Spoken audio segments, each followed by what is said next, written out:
और मैं समझता हूं जितनी जिम्मेदारी पक्ष की है लोकतंत्र में उतनी विपक्ष की भी है। विपक्ष के नाते हम लोग सवाल उठाएं, सवालों के जवाब मांगें, पारदर्शिता की मांग रखें, जवाबदेही तय करें। कांग्रेस पार्टी ने एक वैकल्पिक व्यवस्था के लिए एक रोड मैप दिया है, अलग अलग गारंटीज हम दे रहे हैं और कांग्रेस में शीला जी के समय जो काम हुए दिल्ली के अंदर 15 साल वो सबने देखे हैं। तो हम उसके दल पे वोट मांग रहे हैं, मनमानी कर रहे हैं। और जब कोई जिला बन गया है अगर तो उसको और पुख्ता करने के लिए 100 तरीके हैं। उसको रद्द करना मानता हूं गलत है, इसका हम विधानसभा में पुरजोर इसका विरोध करेंगे। क्यों नहीं करना चाहते हैं? अपनी खुद की एजेंसी पे सरकार को विश्वास नहीं है, इसलिए मैंने कहा सरकार में बहुत दबाव है, इंटरनल बहुत दबाव एक दूसरे के ऊपर होगा और कंफ्यूजन में सरकार है। अभी तो मुझे कोई बता रहा था कि संविधान को वहाँ कुंभ मेले में ले जाना चाहते हैं, वहाँ पर कुछ करना चाहते हैं। पूरे देश में सिर्फ यहाँ पर नहीं पूरे मुल्क में चर्चा हो रही है कि जिस संविधान की हम हमेशा चर्चा करते हैं उसको सबसे बड़ा ग्रंथ देश का मानते हैं और जो माहौल निर्मित हुआ है उसमें क्या हमारी सारी संस्थाएं सुरक्षित हैं, क्या उनको प्रभावित किया जा रहा है और संविधान ने जो प्रावधान है क्या उनका पालन सही रूप में हो रहा है, क्या जो स्पिरिट ऑफ कॉन्स्टिट्यूशन है उसको हम फॉलो कर रहे हैं और जो अलग अलग नाना प्रकार की संस्थाएं हैं उनको क्या नीतिगत तरीके से कमजोर और खोखला किए जाने की कोशिश हो रही है सरकार के माध्यम से। जैसा उदाहरण दे रहा हूं मैं आपको, जो चीफ इलेक्शन कमिश्नर है उसके चयन के लिए जो प्रक्रिया थी उसमें चीफ जस्टिस थे, लीडर ऑफ ऑपोजिशन थे और प्रधानमंत्री थे। ये एक बहुत पुरानी परंपरा थी। अब उसको बदलकर उसमें प्राइम मिनिस्टर हैं, एक मिनिस्टर हैं और एलओपी हैं और बहुमत से निर्णय होता है। तो 2-1 का बहुमत हमेशा सरकार के पास रहेगा। तो चीफ जस्टिस को उसमें से हटा दिया गया है। इलेक्शन कमीशन को हमने महाराष्ट्र चुनाव के बाद रिक्वेस्ट की थी कि हमको वोटर लिस्ट दी जाए। कोर्ट के आदेश के बाद कोर्ट ने कहा कि हर पॉलिटिकल पार्टी को अधिकार है कि वोटर लिस्ट और तमाम डिटेल्स हमको दी जाएं। कोर्ट के निर्णय के बाद निर्वाचन आयोग ने, सरकार ने कानून बदल दिया कि डिटेल्स हम शेयर नहीं करेंगे।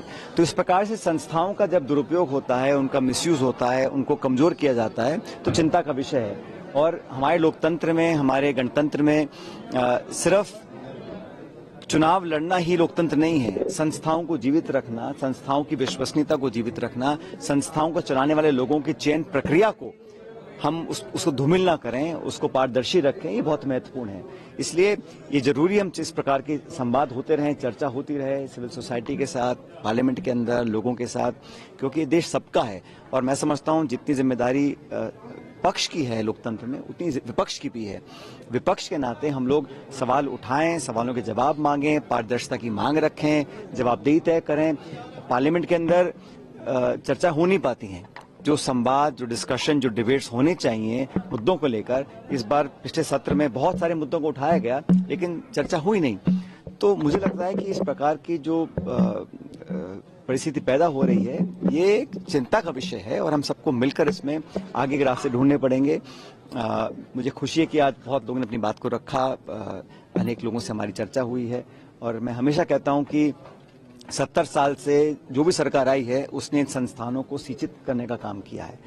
अब संस्थाओं को अगर हम उनकी गुणवत्ता को कम करेंगे, उनकी ताकत को कम करेंगे तो ये इसका एक नकारात्मक प्रभाव पड़ेगा देश की लोकतांत्रिक व्यवस्था के ऊपर और ये हम सबको बहुत चिंता का विषय मानना चाहिए। पायलट साहब, आपने अभी यहाँ पर संबोधन के दौरान कहा कि इंडिया गठबंधन काफी अच्छा चला, लोकसभा चुनाव में अच्छा परफॉर्मेंस रहा।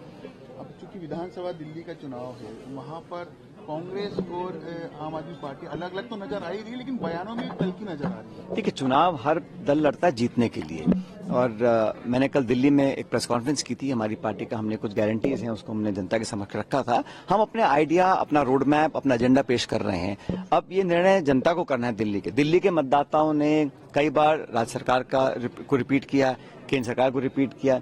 भाजपा और आम आदमी पार्टी को अनेकों बार मौके दिए दिल्ली के लोगों ने दोनों पार्टियों को देख लिया। लेकिन वहां पर जो टकराव पैदा हो रहा है, वहां पे जो आरोप प्रत्यारोप की राजनीति हो रही है, शीश महल और राजमहल और कितने करोड़ किसने मकान पे खर्च किए, कितने नहीं किए, उस विवाद में जो चुनाव सिमटता चला जा रहा है। कांग्रेस पार्टी ने एक वैकल्पिक व्यवस्था के लिए एक रोड मैप दिया है, अलग अलग गारंटीज हम दे रहे हैं और कांग्रेस में शीला जी के समय जो काम हुए दिल्ली के अंदर 15 साल वो सबने देखे हैं। तो हम उसके दल पे वोट मांग रहे हैं। अलग अलग राज्यों में राज्य की इकाई का भी एक इनपुट हम लोगों को मिलता है और जैसा इंडिया गठबंधन के तमाम नेता बोल रहे हैं, हम लोग भी बोल रहे हैं कि इंडिया गठबंधन मजबूत है और पहले से ज्यादा मजबूत रहेगा। लेकिन अलग अलग राज्यों में कभी कभी जो विधानसभा के चुनाव आते हैं उसमें हम अपना अलग स्टैंड लेते हैं। उदाहरण के तौर पर झारखंड में हम लोग मिलकर चुनाव लड़े, हमारी पार्टी सरकार का पार्ट है। जम्मू कश्मीर में हम मिलकर चुनाव लड़े, लेकिन आज हम सरकार का पार्ट नहीं है। और दिल्ली में, जैसे पंजाब में हम आमने सामने लड़े थे, दिल्ली में मुकाबला कर रहे हैं और हम लड़ रहे हैं, जीतने के लिए लड़ रहे हैं, जनता निर्णय करेगी। सर, राजस्थान सरकार की तरफ से जिले संभाग समाप्त किए गए, आंदोलन भी हुए हैं, अब बजट सेशन भी आ रहा है, तो इस तरह कांग्रेस स्टैंड लेगी? ये सरकार, जो मैंने पहले भी कहा, पूरी तरह कंफ्यूज्ड है। इनको पता नहीं, पहले तो घोषणा की सब जिले निरस्त कर देंगे, फिर कमेटी बनी, फिर कुछ किए कुछ नहीं किए, क्या मापदंड है किसी को पता ही नहीं है।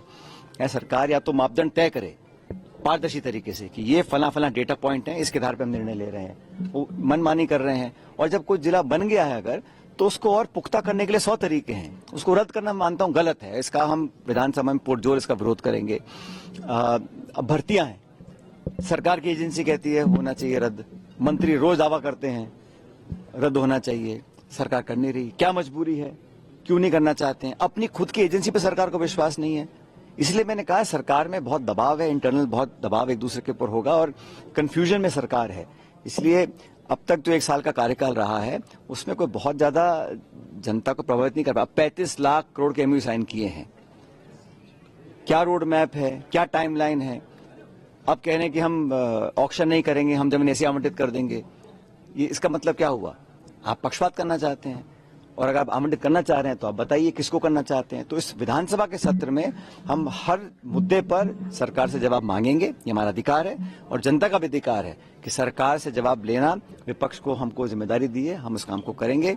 लेकिन सरकार के कार्यकाल का जो 1 साल रहा है बड़ा अनसर्टन टाइप रहा, क्योंकि मैंने कहा ना, नाना प्रकार के यहाँ पावर सेंटर बन गए हैं और मंत्री कुछ कह रहे हैं, ब्यूरोक्रेट्स कुछ कह रहे हैं। और पहली बार देखा है मैंने कि ब्यूरोक्रेसी इतनी हावी है, ट्रांसफर की लिस्ट हो, निर्णय लेने हो, राइजिंग राजस्थान का जो किया पूरा, जो ब्यूरोक्रेसी इतनी ज्यादा हावी इसलिए है क्योंकि यहाँ पर मल्टीपल पावर सेंटर सरकार के बने हुए हैं। सर, आपने कहा कि संविधान को लेकर कांग्रेस लगातार आवाज उठा रही है, बीजेपी राजस्थान में संविधान यात्रा की तैयारी। अब देखिए, अभी तो मुझे कोई बता रहा था कि संविधान को वहां कुंभ मेले में ले जाना चाहते हैं, वहां पर कुछ करना चाहते हैं। अब संविधान के आप सामने माथा टेको, उसकी आरती उतारो, वो अलग बात है, लेकिन संविधान में जो लिखा है उसका कितना पालना हम लोग कर रहे हैं। आप 10 साल से सत्ता में हैं और संवैधानिक संस्थाओं को लगातार नीतिगत तरीके से जानबूझकर लगातार आप खोखला करते चले जा रहे हैं। पूरा देश देख रहा है। और संविधान, राहुल गांधी जी बोलते हैं, वो किताब हाथ में ले क्यों घूमते हैं? ताकि जनता को पता पड़े कि कौन संविधान की मूल भावना के विरोध में है और कौन संविधान के पक्ष में है। संविधान में लिखा हुआ एक एक शब्द, एक एक अक्षर, जिस पर हम शपथ लेकर सरकार चलाते हैं, उसकी पालना करना हमारा धर्म है, हमारा फर्ज है। और बीजेपी कहीं ना कहीं बैकफुट पे है। और ये बात मैं नहीं कह रहा हूं, मनमोहन सिंह जी 10 साल प्रधानमंत्री रहे, कभी एक बार उन्होंने बोला कि हम संविधान को नहीं छेड़ेंगे, खिलवाड़ संविधान से नहीं करेंगे, आरक्षण से कोई खिलवाड़ नहीं करेंगे। तो बार बार भाजपा के नेताओं को, प्रधानमंत्री जी को, गृह मंत्री जी को, रक्षा मंत्री जी को बार बार ये क्यों कहना पड़ता है कि हम कोई खिलवाड़ नहीं करेंगे, कोई छेड़खानी नहीं करेंगे संविधान के अंदर? क्योंकि संविधान को बदलने की जो मांग है वो सत्ताधारी जो दल है वहां से उठती है। उनके साथ जो अलग अलग संगठन जुड़े हैं वो बार बार इस बात को बोलते हैं और जनता के जहन में ये एक फीलिंग पहुंच चुकी है कि कहीं ना कहीं ये कुछ खिलवाड़ कर सकते हैं संविधान के साथ। सचिन पायलट जी, आप आशावान हैं और अभी हाल ही में आपने एक बात भी कही कि याले चुनाव भाई ज़्यादा अंतर नहीं रहा हो, आप आगे नहीं बढ़ पाए हो, लेकिन आने वाला जो लोकसभा का चुनाव उसमें गठबंधन भी काम करेगा और आशा के साथ सरकार बनाने की बात कर रहे हैं। लेकिन नीतीश और चंद्रबाबू नायडू कब पलट जाए ये बात भी आपने बोली, तो ऐसी कोई संभावना लग रही है क्या? तो पहले ऐसा कभी हुआ नहीं है क्या? अभी संभावना मैं कहा ना, राजनीति में संभावना का तो खेल है, कब कौन क्या कर दे किसको मालूम है। और राजनीति में कुछ हफ्ते कुछ महीनों के बाद क्या हो पता नहीं, लेकिन जो इंडिया गठबंधन है वो पूरी तरह मजबूत है।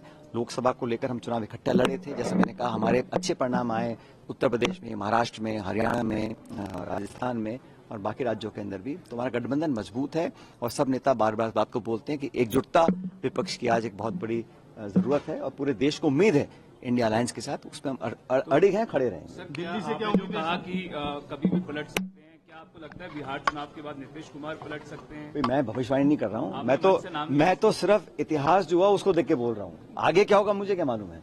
लेकिन हमारा गठबंधन बिहार में अपने दम पर हम सरकार बनाएंगे बिहार के अंदर, मुझे पूरा विश्वास। ताज़ा खबरों के लिए विजिट करें द फैक्ट इंडिया की वेबसाइट और डाउनलोड करें द फैक्ट इंडिया ऐप।